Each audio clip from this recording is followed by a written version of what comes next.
we say to these.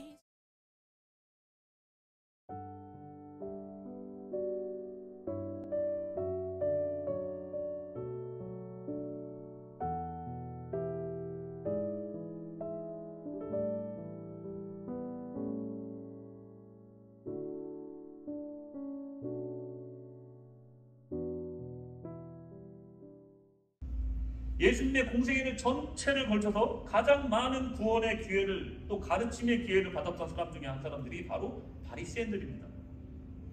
근데 그 당시에 왜 그들은 예수님을 구주로 영접하지 못하고 그저 비웃고 주님을 대적하고만 있었을까?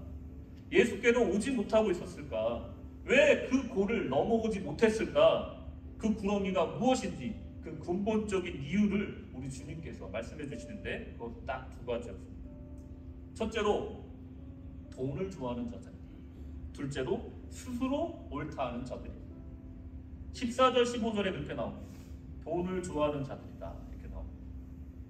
그리고 예수께서 이르시되 너희는 사람 앞에서 스스로 옳다하는 자들이나 너희 마음을 하나님께서 아시나니 사람 중에 높임을 받는 그것은 하나님 앞에 미움을 받는 것이니라. 아멘. 주님은 부자를 바리새인들을 위해서 비유하신 겁니다. 그 부자는 바리새인. 부자는 지옥에 이른 것은 단순히 그가 부를 누렸기 때문이 아니에요. 단순히 그가 부를 즐겼기 때문이 아니에요. 그리고 자색 옷을 입고 고운 배옷을 입고 그것을 누렸다고 해서 그가 지옥에 간 게 아니라는 거예요.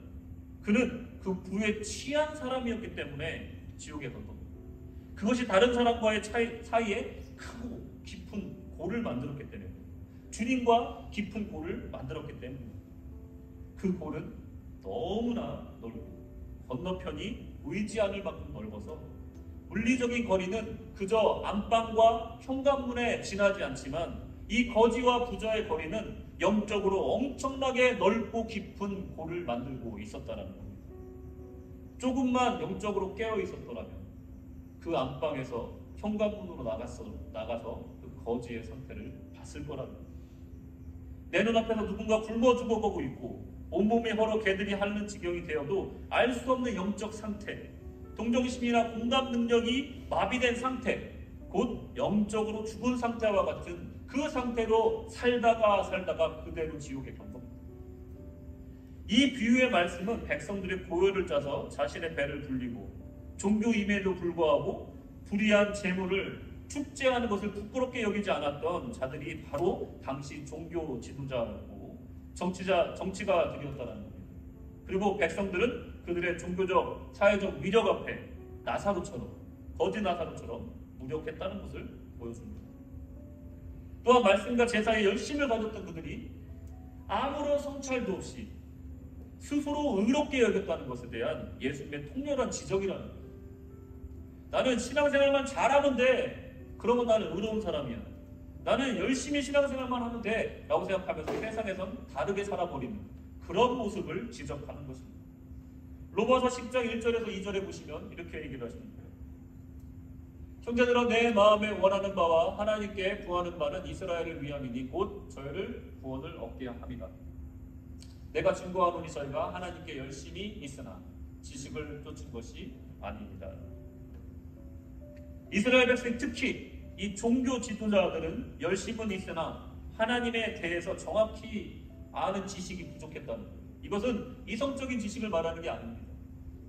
하나님의 뜻이 어디 있느냐, 하나님의 마음이 어떤 것이냐, 이것을 몰랐다라는 거예요. 하나님을 알면 할수록 겸손해지는 것인데 종교적 의무를 열심히 함으로써 스스로 의롭다 착각하고 더 나아가 세속적인 부를 누리고 악을 행하고도 그것을 눈치채지 못한 영적 죽은 상태였다는 겁니다. 18절의 말씀처럼 성적인 문란함까지도 범하고 있었다는 겁니다. 이들이 돈을 좋아함과 스스로 옳다함은 절대로 복음과 양립할 수가 없는 개념이었습니다. 두 주인을 섬길 수 없다라고 지난주에 설교를 했습니다. 말씀을 전했잖아요. 내 마음에 두 주인을 섬길 수가 없다는 거예요. 한 주인을 섬겨야 되는데 두 주인을 섬긴다면 누구를 더 좋아하는데 더 나아가서는 이미 내 마음속에 두 주인이 있다는 것만으로 하나님에 대한 이것은 모멸이고 그것은 하나님을 무시하는 행위라는 겁니다. 이들이 돈을 좋아하고 스스로 옳다 하면 절대로 이 복음과 양립할 수가 없는데, 복음과 그들 사이에는 건널 수 없는 이런 크고 깊은 골이 존재했다는 겁니다. 우리는 어떤지 생각해 봐요. 현대 기독교를 진단하는 많은 말 중에 가장 설득력 있는 주장이 있는데, 복음과 복음을 전하는 사람의 분리, 그리고 복음과 삶의 분리, 이것이 가장 큰 문제다라고 진단을 합니다. 이 둘 사이에는 깊은 골이 있는 거예요. 우리는 얼마나 예수님을 말하는 복음적인 삶을 살고 있는지 성찰해 봐야 된다는 겁니다. 우리는 얼마나 예수님의 삶처럼 사랑하고 용서하고 살고 있는지 생각해 봐야 된다는 겁니다. 우리는 돈의 노예가 아닌 예수님처럼 대가 없이 베풀고 살고 있는지 생각해 봐야 된다는 겁니다. 부자와 나사로, 바리새인과 예수님, 그 사이에는 넘을 수 없어 보였던 그 골은 사실은 열려있고 다리를 놓을 기회가 아직 남아있던 그런 골이었다는 겁니다. 26절에 보시면, 그뿐 아니라 너희와 우리 사이에 큰 구렁텅이가 놓여 있어 여기서 너희에게 건너가고자 하되 갈 수 없고 거기서 우리에게 건너올 수도 없게 하였느니라.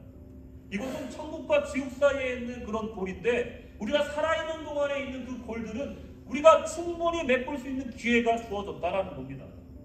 죽기 전까지는 기회가 있다라는 거예요.